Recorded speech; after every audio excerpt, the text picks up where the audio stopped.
नमस्कार दोस्तों, स्वागत है आपका अमरीश क्लासेज में। कल हमने देखा था विज्ञान के 15 क्वेश्चन देखे थे साइंस के, जो बहुत ही इंपॉर्टेंट था बिहार शिक्षक भर्ती के लिए। ये क्लास चल रही है तो उसके आगे आज हम देखेंगे 25 क्वेश्चन साइंस के, जो कि बहुत ही महत्वपूर्ण क्वेश्चन है, क्योंकि आप जानते हैं कि बिहार शिक्षक भर्ती में साइंस जो है बहुत ही वेटेज रखता है। तो उसी के आगे आज हम देखेंगे 25 क्वेश्चन, महत्वपूर्ण क्वेश्चन।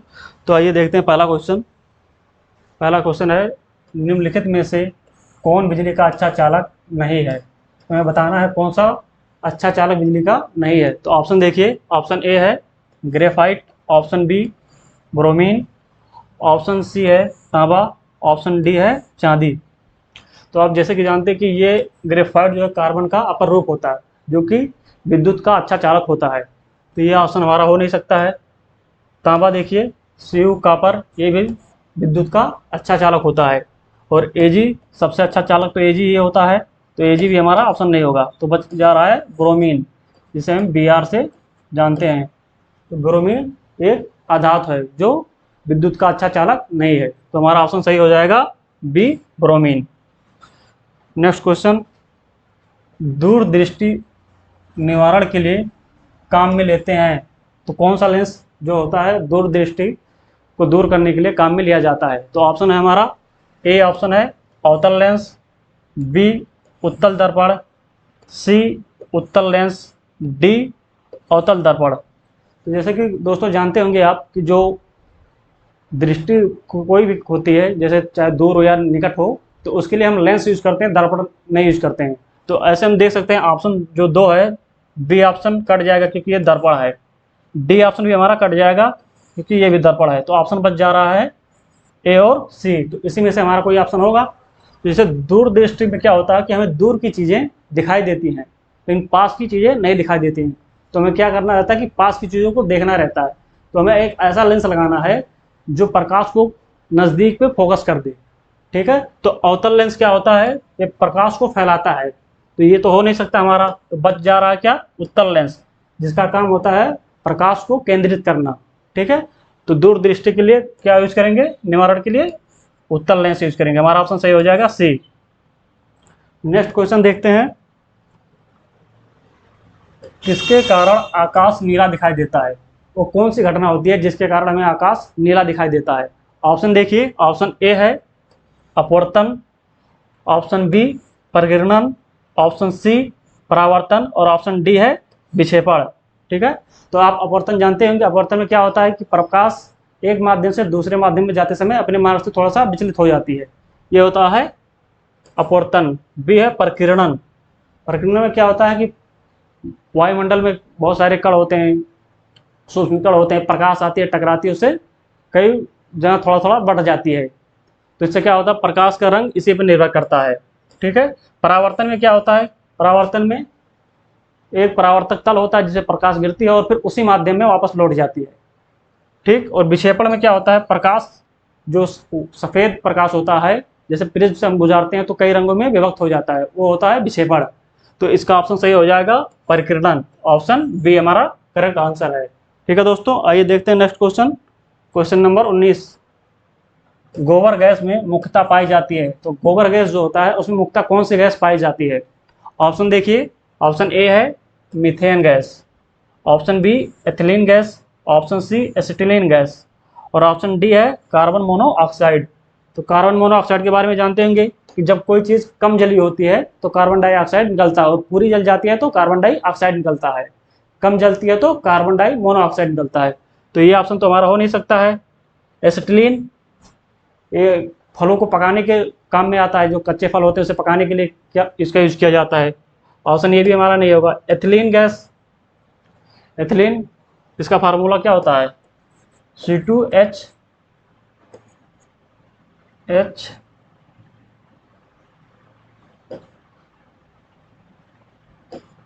C2H4 हमारा होता है एथिलीन गैस।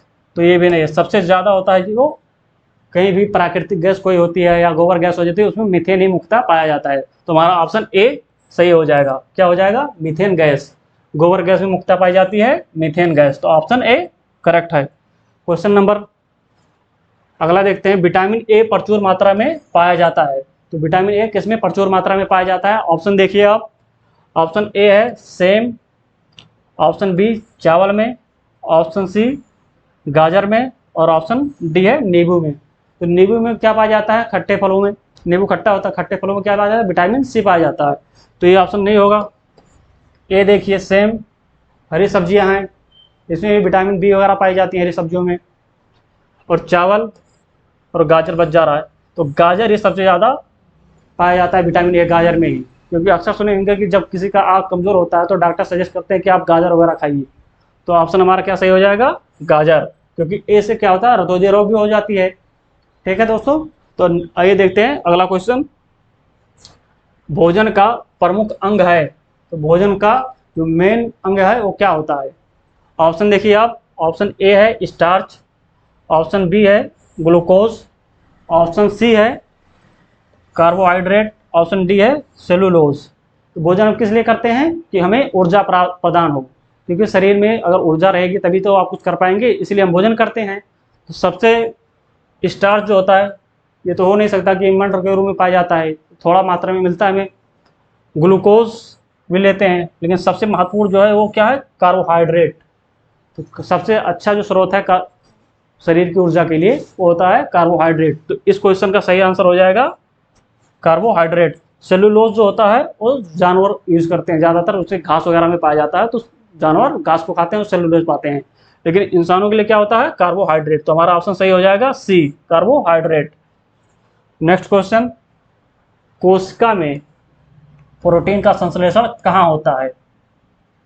ऑप्शन देखिए, गोल्गी काय में, ऑप्शन बी राइबोसोम में, ऑप्शन सी लाइसोसोम में, और ऑप्शन डी है माइटोकॉन्ड्रिया में। माइटोकॉन्ड्रिया के बारे में, माइटोकॉन्ड्रिया क्या पावर हाउस कहा जाता है इसे कोशिका का, तो ये ऑप्शन तो हमारा है नहीं, क्योंकि ये हमें ऊर्जा प्रदान करता है, एटीपी वगैरह बनाता है इसमें।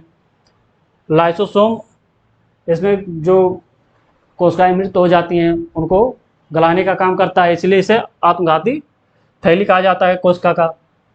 ऑप्शन बी है ये हमारा हो जाएगा करेक्ट आंसर, राइबोसोम। तो प्रोटीन का संश्लेषण जो होता है कहाँ बनता है? प्रोसेस संश्लेषित होता है वो राइबोसोम में होता है। ऑप्शन बी हमारा जो हो जाएगा करेक्ट हो जाएगा, ऑप्शन बी। नेक्स्ट क्वेश्चन, निम्नलिखित घरेलू वस्तुओं में किसमें सल्फ्यूरिक एसिड यूज होता है? तो ये आपका ऑप्शन दिया है, ए सिरका में, बी बैटरी में, सी है टूथपेस्ट में, और डी है मक्खन में। तो सल्फ्यूरिक अम्ल कहाँ पे यूज़ किया जाता है जो घरेलू वस्तुएं हैं? तो आप देख सकते हैं सिरका में तो होगा नहीं, क्योंकि ये क्या होता है सल्फ्यूरिक अम्ल? H2SO4। ये क्या है? ये परवल अम्ल होता है, तो सिरका में तो यूज़ नहीं करेंगे। अगर परवल अम्ल खा लेंगे तो वैसे ही आपका शरीर जल जाएगा। ठीक है, तो ये तो हमारा ऑप्शन हो नहीं सकता है। सी टूथपेस्ट में भी नहीं करेंगे। आप सुबह सुबह मंजन करते क्या पता चला कि आपके मसूड़े खत्म हो गए, दांत ही गिर गया, तो इसमें भी यूज़ नहीं होगा, तो ये भी कट गया। मक्खन, मक्खन में तो बिल्कुल नहीं हो सकता, मक्खन आप खाते होंगे रोज़, तो ये भी आपका ऑप्शन कट जाएगा। तो क्या होता है, जो बैटरी होती है उसमें जो तेजाब के रूप में डाला जाता है, जिसे हम तेजाब अक्सर कहते हैं आम भाषा में, वही होता है हमारा H2SO4। लेकिन वो थोड़ा माइल्ड होता है, बहुत ज़्यादा प्रबल भी नहीं होता है, लेकिन H2SO4 प्रबल होता है। हमारा इसका ऑप्शन सही हो जाएगा बी, बैटरी में। ठीक, नेक्स्ट क्वेश्चन देखते हैं। ओजोन गैस किस प्रकार की गंध होती है? ओजोन गैस जो होता है वो उसमें किस प्रकार का गंध होता है? ऑप्शन देखिए, ऑप्शन ए है सड़े अंडे की तरह, ऑप्शन बी सड़े मांस की तरह, ऑप्शन सी सड़ी मछली की तरह, और ऑप्शन डी है सरसों की तेल की तरह। तो इसका आंसर क्या हो जाएगा हमारा? ऑप्शन सी, सड़ी मछली की तरह ओजोन का गंध होता है। नेक्स्ट क्वेश्चन देखते हैं। सर्वाधिक इस्तेमाल में आने वाला विरंजक अभिकर्मक है? ऑप्शन देखिए, अल्कोहल, ऑप्शन बी है सोडियम क्लोराइड, ऑप्शन सी है कैल्शियम ऑक्साइड, ऑप्शन डी है क्लोरीन। तो विरंजक क्या होता है? विरंजक अभिकर्मक, विरंजक होता है कलरिंग। ठीक है, जैसे आप यूज़ करते होंगे, कुछ लग जाता होगा कुछ छुड़ाने के लिए, तो अल्कोहल तो यूज़ नहीं करते हैं आप कभी भी। अल्कोहल क्या होता है?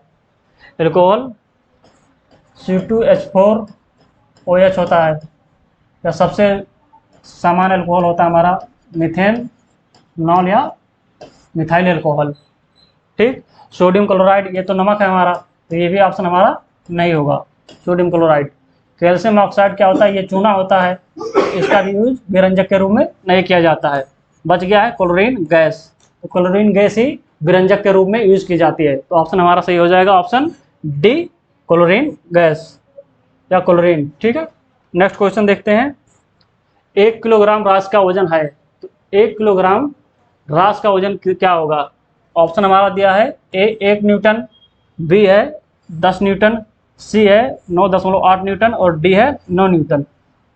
तो किसी भी वस्तु का अगर हमें भार निकालना है, वजन निकालना, वजन क्या होता है? वेट, जिसे हम लिखते हैं W C.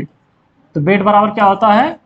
Mass into small जी। ये मास है, मास, और ये ग्रेविटेशनल फोर्स है, ये गुरुत्वीय त्वरण जी। तो जी का मान कितना होता है? जी बराबर होता है 9.8 मीटर पर सेकेंड स्क्वायर।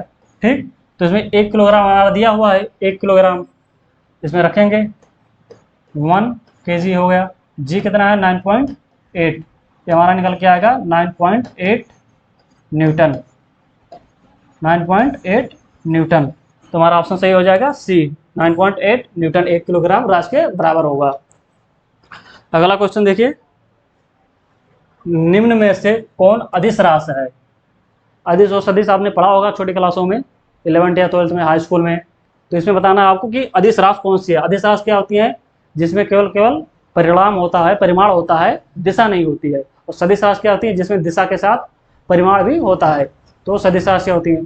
तो आइए देखते हैं ऑप्शन। वेग, वेग क्या है? वेग एक सदिश राशि होती है, किसमें? इसमें परिमाण भी होता है और दिशा भी होता है। जैसे हम बताएंगे कि 10 मीटर प्रति सेकंड, तो इसमें हमें दिशा भी बतानी पड़ेगी अगर वेलोसिटी बताएंगे तो इसमें परिमाण क्या है? 10 हो जाएगा, और दिशा हो जाएगा किस दिशा में है, नॉर्थ साउथ या नॉर्थ ईस्ट, किसी दिशा में, तो वेग हो जाएगा।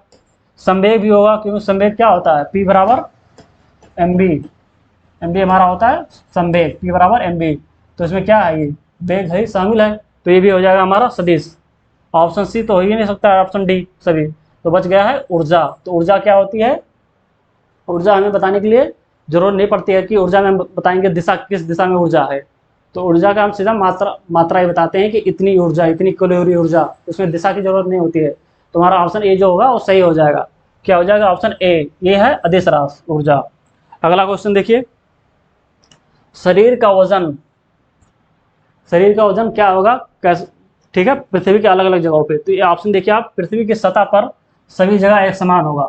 ऑप्शन ए कह रहा है कि सभी जगह पृथ्वी पर जो वजन है समान होगा।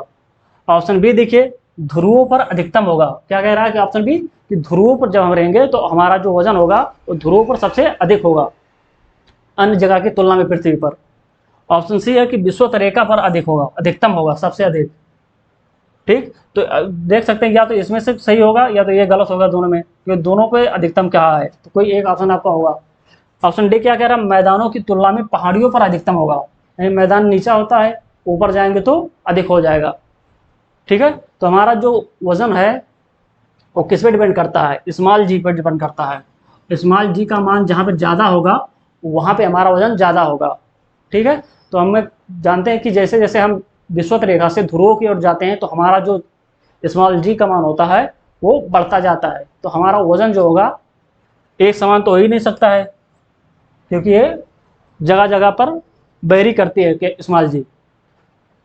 तो ये ऑप्शन हमारा गलत हो गया। विषुवत रेखा पर मिनिमम होता है, तो ऑप्शन सी कट जाएगा। मैदानों की तुलना में पहाड़ियों पर अधिकतम होता है, ऊपर भी जाते हैं तो हमारा जो होता है स्मॉल जी घटता है, नीचे भी जाते हैं तो स्मॉल जी घटता है। तो बच गया ऑप्शन बी, ध्रुवों पर अधिकतम, क्योंकि ध्रुवों पर जी का मान अधिकतम होता है, इसलिए ध्रुवों पर जो हमारा वजन भी होगा वो अधिकतम हो जाएगा। तो ऑप्शन बी हो जाएगा हमारा करेक्ट आंसर। ठीक है, तो ऑप्शन बी इसका सही है। अगला क्वेश्चन देखिए, निम्न में से कौन सी भौतिक राशि वस्तु की मात्रा बदलने पर अपरिवर्तित रहेगी? अगर वस्तु की हम मात्रा बदल दें, जैसे 1 किलो, 2 किलो, 3 किलो, तो कौन सी ऐसी चीज़ है जो उस मात्रा में अपरिवर्तित रहेगी? अगर मात्रा का बदल दें, अगर 2 किलो कर दिए कोई चीज़ है, या 2 लीटर कर दिए, 3 लीटर, अगर 1 लीटर से 2 लीटर कर दिए, तो आयतन और मात्रा तो बदल रही है, लेकिन उसके बाद ये ऐसी कौन सी राशि है जो हमारी बदलेगी नहीं, वो स्थिर रहेगी। तो ऑप्शन देखिए ए आयतन। आयतन अगर मात्रा बदलेंगे तो आयतन बदल सकती है। 1 किलो 2 किलो बदल जाएगी, 1 लीटर 2 लीटर गए, मात्रा बदले, लीटर का मान कम ज़्यादा होने लगा।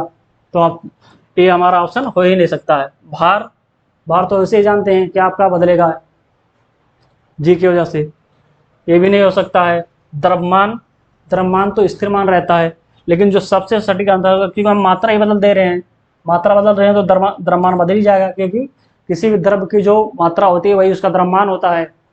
तो ऑप्शन ये भी हमारा कट जाएगा। बच रहा है घनत्व, तो आंसर इसका सही हो जाएगा घनत्व। घनत्व क्या होता है? एकांक। एकांक आयतन में जो हमारा मास होता है वही होता है हमारा घनत्व। तो घनत्व नहीं बदलेगा, क्योंकि हम इसमें इकाई आयतन ले लेते हैं। तो इकाई आयतन में चाहे आप थोड़ा सा लीजिए या बहुत ज़्यादा लीजिए, तो घनत्व हमेशा किसी पदार्थ का सेम ही रहेगा। ठीक है, जैसे पानी आप थोड़ा सा ले लीजिए, 1 बूंद लीजिए या गिलास लीजिए, उसका घनत्व हमेशा समान ही होगा, उसमें कोई परिवर्तन नहीं होगा। मात्रा बदल जाएगी उसकी, 1 बूंद है, आधा लीटर है, 1 लीटर है, ये बदल रहा है आयतन, लेकिन जिसका पानी का घनत्व जो होता है वो सेम बना रहेगा, वो बदलेगा नहीं। तो हमारा ऑप्शन सही हो जाएगा घनत्व, डी इसका सही आंसर है। नेक्स्ट क्वेश्चन देखिए, जब एक वस्तु की गति दुगनी की जाती है तो उसकी गतिज ऊर्जा कितनी होगी? यानी जब उसकी हम गति को दोगुना कर देंगे तो उसकी जो गतिज ऊर्जा होगी वो कितनी हो जाएगी? क्योंकि हम जानते हैं जो हमारी काइनेटिक एनर्जी होती है उसकी गति के कारण होती है। अगर गति हमारी बदल जाएगी तो काइनेटिक एनर्जी बदल जाएगी। काइनेटिक एनर्जी का फार्मूला होता है कि kinetic energy equal to half mv²। ठीक है, इसमें m क्या है? मास है, और v क्या है? हमारी वेलोसिटी है, वेलोसिटी है। तो अगर हम वेलोसिटी को क्या कर दे रहे हैं? दुगना कर दे रहे हैं, दुगना। ठीक है, तो इसमें देखिए आप हाफ m और वेलोसिटी कितनी हो जा रही है? 2v का होल स्क्वायर।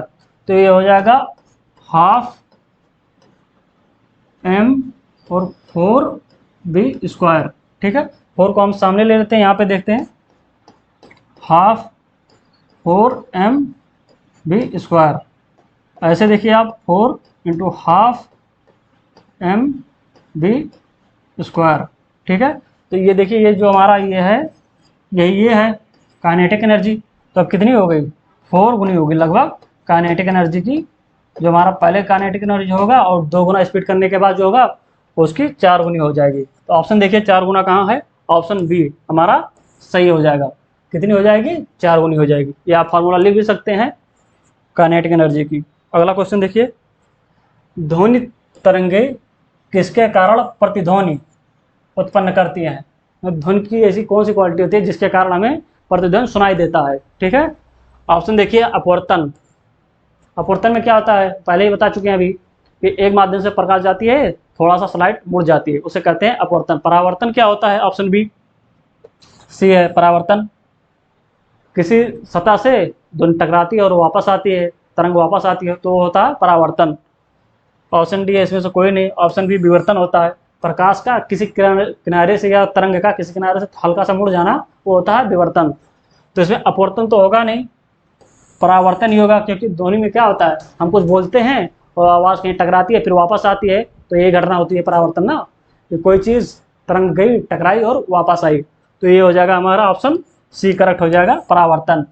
और किसी भी सतह से हमें प्रतिध्वनि सुनाई देने के लिए, जैसे मान लीजिए ये हमारा सरफेस है और यहाँ पे स्रोत है, ये हमारा सोर्स है, तो इसके बीच के अगर हमें प्रतिध्वनि सुनना है तो मिनिमम जो डिस्टेंस होगा वो हो जाएगा 70.2 मीटर। अगर 70.2 मीटर सोर्स और जो परावर्तक तल है जहाँ से वो टकरा के वापस आएगी, अगर उसके बीच की दूरी अगर 17.2 मीटर है तभी हमें प्रतिध्वनि सुनाई देगा। अगर इससे कम है तो सुनाई नहीं देगा। तो ये एक फैक्ट है, ये भी क्वेश्चन में आता है, आप डाउनलोड इसे लिख लीजिएगा। ठीक है, आइए अगला क्वेश्चन देखते हैं। केल्विन का मान मानव शरीर का सामान्य ताप है, मतलब केल्विन से पैमाने पर मानव शरीर का जो तापमान होगा वो कितना होगा? ठीक है, तो हम जैसे डिग्री सेंटीग्रेड में जानते हैं कितना होता है? 37 डिग्री सेंटीग्रेड होता है मानव का तापमान। सामान्य जो शरीर का तापमान होता है वो 37 डिग्री सेंटीग्रेड होता है। तो इसे हम केल्विन में चेंज कर देंगे, के बराबर हो जाएगा 273 प्लस डिग्री सेंटीग्रेड, इसमें जोड़ देंगे तो कितना 273 प्लस 37, ये आ जाएगा 310। ऑप्शन हमारा सही हो जाएगा, ऑप्शन डी ये हमारा सही हो जाएगा। आप ये फार्मूला देख सकते हैं। ठीक है दोस्तों, अगला क्वेश्चन देखिए, ध्वनि की चाल अधिकतम किसमें होती है? ठीक है, ध्वनि क्या एक प्रकार की तरंग है, और कौन सी तरंग है ये? अनुदैर्घ्य तरंग है। ध्वनि को चलने के लिए माध्यम की आवश्यकता होती है, तो किस माध्यम में ध्वनि जो है वो सबसे ज़्यादा तेजी से चलेगी? ऑप्शन ए है वायु में, ऑप्शन बी है निर्वात में, और ऑप्शन सी है जल में, ऑप्शन डी है इस्पात में। ठीक, तो इसके लिए आप जान लीजिए कि ध्वनि की जो चाल होती है माध्यम पर डिपेंड करती है, तो माध्यम जितना सघन होगा ध्वनि की चाल उतनी ज़्यादा अधिक होगी। तो इसका होता है सॉलिड में सबसे ज़्यादा, लिक्विड और उसके बाद गैस। ठीक, तो इसमें देखिए सॉलिड क्या है? इस्पात है, तो ध्वनि की चाल जो होगी इस्पात में सबसे ज़्यादा होगी। उसके बाद किस में हो जाएगा? जल में, जल के बाद वायु में, और निर्वात में ध्वनि आपको सुनाई नहीं देगी, अंतरिक्ष में आपको ध्वनि सुनाई नहीं देगी, तो अंतरिक्ष में आपका हो नहीं सकता है। आपका ऑप्शन हो जाएगा डी करेक्ट आंसर है इसका। ठीक, अगला क्वेश्चन देखिए, सर्वाधिक विद्युत चालकता वाला तत्व क्या है? कौन सा इसमें से सबसे ज़्यादा विद्युत चालकता वाला तत्व है? ठीक, ऑप्शन देखिए, ए चांदी, बी है कॉपर, सी है एल्युमिनियम, और डी है लोहा। तो विद्युत का जो चालकता होती है सबसे ज़्यादा होती है चांदी में, तो उसका ऑप्शन हो जाएगा करेक्ट ए, चांदी इसका सही आंसर हो जाएगा। अगला क्वेश्चन देखिए, विभवांतर का मात्रक क्या है? वोल्टेज का मात्रक क्या है? ऑप्शन देखिए, एम्पियर, वोल्ट, कूलम और ओम। तो ओम किसका होता है? प्रतिरोध का होता है। प्रतिरोध का मात्रक क्या होता है? ओम। कूलम होता है चार्ज का, आवेश। आवेश का मात्रक क्या होता है? कूलम होता है। और बच गया एम्पियर। एम्पियर तो ज़्यादातर हमें पता होता है, धारा जिसे कहते हैं, आई से लिखते हैं, आई करंट। तो ये हो गया धारा का मात्रक, आवेश का मात्रक और ये प्रतिरोध का मात्रक। तो हमारा बचा क्या है? वोल्ट। तो विभवांतर का मात्रक क्या होता है? वोल्ट होता है। ठीक, अगला क्वेश्चन देखिए, ज्वालामुखी पर्वतों से निम्नलिखित में से कौन सी गैस बाहर आती है? जब ज्वालामुखी विस्फोट होता है तो उससे मेनली कौन सा मुख्य गैस निकलती है, बाहर निकलती है? ठीक है, पहला ऑप्शन है हाइड्रोजन, ऑप्शन बी है नाइट्रोजन, ऑप्शन सी है क्लोरीन, और ऑप्शन डी है सल्फर डाइऑक्साइड। तो हाइड्रोजन तो होगा नहीं, क्योंकि ये ज़्यादातर हल्की गैस होती है। नाइट्रोजन पर्यावरण में सबसे ज़्यादा मात्रा में पाया जाता है, लगभग 78% के आसपास। क्लोरीन क्या है? ये विरंजक है, विरंजक का विकर्मक है।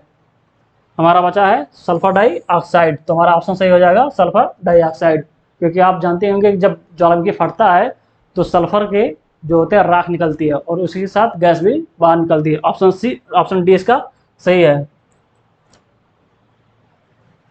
दही का खट्टापन निम्नलिखित में से किसके कारण होता है? जो दही में खट्टापन आ जाता है वो किस वजह से आता है? कौन सी एसिड होती है? आइए देखते हैं। Option A citric acid, option B है लैक्टिक एसिड, ऑप्शन सी है एसिटिक एसिड, और ऑप्शन डी है इसमें से कोई नहीं। ठीक, तो साइट्रिक एसिड क्या होता है? नींबू वगैरह खट्टे फलों में पाया जाता है, ये ऑप्शन नहीं होगा हमारा। ऑप्शन एसिटिक एसिड ये सिरका में पाया जाता है। लैक्टिक एसिड जो होता है इसका सही ऑप्शन है, दही का खट्टापन का कारण है लैक्टिक एसिड। ऑप्शन हमारा बी सही हो जाएगा। अगला क्वेश्चन देखिए, 18 कैरेट सोने की शुद्ध मात्रा कितनी है? जैसे आप जानते हो सोना की शुद्धता जो मापने की इकाई है वो क्या होती है? कैरेट होती है।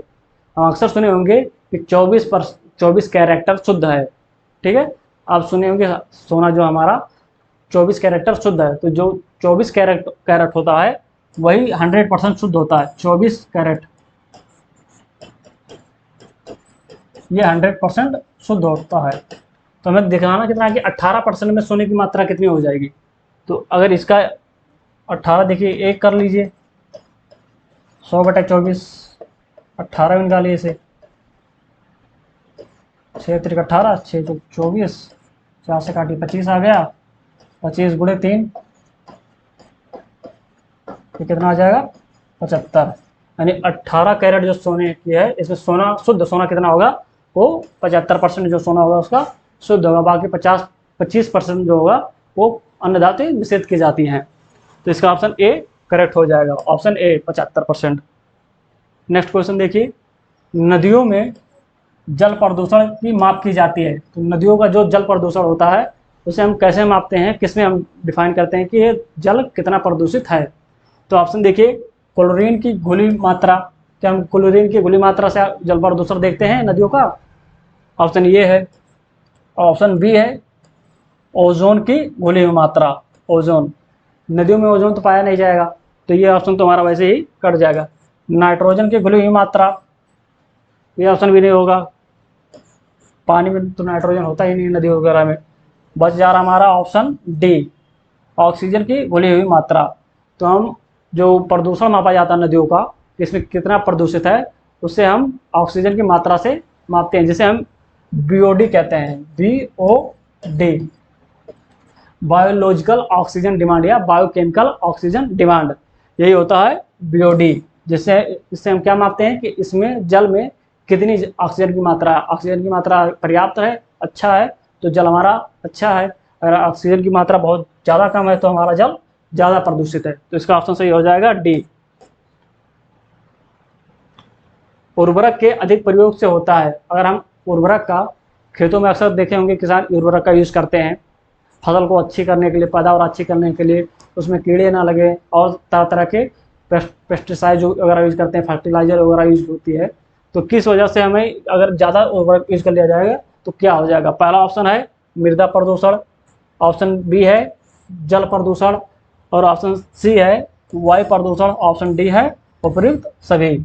तो अगर मृदा में हम ज़्यादा मात्रा में उर्वरक डालेंगे तो मृदा प्रदूषण तो होगा ही, क्योंकि मृदा में जो उसके तत्व हैं एक सही अनुपात में है, वो उसका जो तत्व का अनुपात है वो बिगड़ जाएगा। और एक निश्चित अनुपात जो होता है किसी तत्व का, वो अगर बिगड़ जाए मृदा में या एटमॉस्फेयर में, तो वही हमारा प्रदूषण कहलाता है।